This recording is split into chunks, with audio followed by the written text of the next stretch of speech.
for the hearty welcome. I'm really happy to be here. Thanks so much. I need my hands free for things. I've got some exciting things to show you. So we have two films tonight that are really important in the scheme of pre-code. Only Yesterday, which will be seen later this evening, is the work of a veteran at that time, veteran filmmaker John Stahl. He went all the way back with Louis B. Mayer to Mission Road. There was a studio on Mission Road in the Selig Zoo, if you know about that. That's where Mayer started when he came out from the East Coast. And John Stahl was, a really good director, knew how to handle, especially women's films. We may have seen here, Leave Her to Heaven. That was John Stahl. Anyhow, this film is interesting in that it has a feminist slant, a gay slant, Depression era survive slant. It opens with this really harrowing depiction of the stock market crash, 1929, not 2007. And it's very, very well shot, very well done. But just the performances in the film are so wonderfully directed and nuanced. And the film made a star of Margaret Sullivan, which was what Universal really needed in 1933, a new star. And you can see why. She delivers the goods. Interesting, I was reading today, when she arrived to do this film, the first thing she did was to go over to see the live performance at the Velasco Theater of Dinner at 8, which she had been playing in on Broadway. And they said, well, why would you want to go see a play that you were in? She says, oh, I was in it, I never saw it. So it was that kind of that spunky spirit that Margaret Sullivan had that you'll see in this film. She's ideally cast for this. Yeah, you almost can't imagine anybody else doing it. Now, the first film we're going to see is pivotal in a number of ways.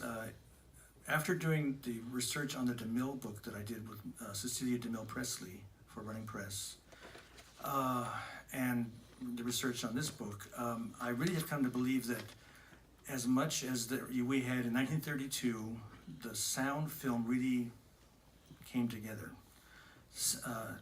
Image and sound were fully integrated finally in the late 32 with Trouble in Paradise, Love Me Tonight, Grand Hotel, all these films that really use all the possibilities of sound with an image. DeMille took it a step further. There are effects in this film that you don't see anywhere else in 1932, and some of which you don't know about unless you happen to look in the trades from the period. For example, in the Roman arena scene, which is really the showpiece of this film, DeMille said it doesn't sound, this is like Orson Welles saying it doesn't sound like real snow. DeMille said it doesn't sound scary enough or deep enough. He had them mix 11 tracks. To do that in 1932, I don't know how they did it, honestly, but 11 tracks were mixed down into one track to make the arena sound more horrifying, and as you'll see, it worked. What I should mention is that this film, you think about, if you saw it as I did as a child, and as a child in an urban setting, you think, oh, it's a very beautiful religious film. And then when I saw it in '81, the complete print, the restored print, or the original print, I should say, at the LACMA, Ron Haver showed it for DeMille's centenary. All of a sudden, you're seeing about 10 minutes more. And it's like a different movie. There was cuts all the way through it. It really was heavily chopped up. So people in the early 30s, when they saw this, were kind of two minds. There was people who said, oh, it's very inspiring, and then there were people who said, I can't stand it, it's too gruesome, it's too shocking. For example, this is hard to believe. This is from a theater in Wyoming. Here's a picture that will bring in extra business, but it will only please a few. Reproduction of sound was only fair. Too many noisy scenes. Marvelous production, a little draggy in spots. Well, you can't please everybody in Arizona. But essentially, it did huge business in the big cities where people had no money, so a lot of them paid with IOUs, and they were repaid later. That was the good news. And then it made its money back there, and then some. And then when it went to the rural theaters, there were two camps. The church people went to see it and told the other church people not to go see it.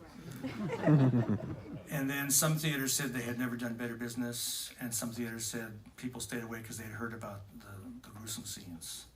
And then in the big cities, the shocking part for me was, you figure, New York City, they're not going to cut anything.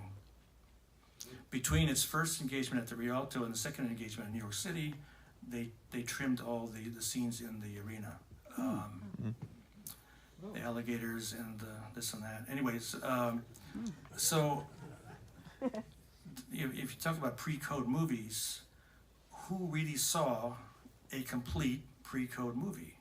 I would say maybe 40%, if you're lucky 60, but nobody really saw a complete pre-code movie all over the country. I mean, I should say, there was no film that made it all the way across the country intact. And this one, most specifically. However, the one big surprise is the scene that you would expect to be cut, the scene that really launched the Catholic crusade against the film industry, was the one that wasn't cut anywhere. That was called, and here I'll tell you the story, because Mrs. Presley loves to tell the story because her grandfather told it to her. Well, Pat, I got this call from Will Hayes, and Will Hayes says, Cecil, there's that dance. Yeah, okay. What are you gonna do about it? Will, are you listening? Are people in your office listening? Because you may want to write this down. Not a damn thing. Cecil, not a damn thing. Will, not a damn thing. And he was right. Nobody cut it. But I heard about a screening in the 80s in New York. I don't know if it was at Lincoln Center or someplace. People gasped. So I want to see if you gasp. So before I take my leave,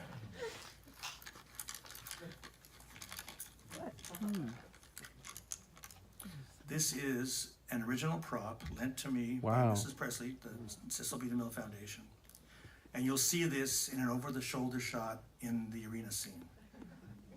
This is a program for the brutality. It's in Latin, so I did go to school, so let's see. Barbarai mulieres, so these are barbarian women fighting pygmies from Africa. And that's one scene you may not forget.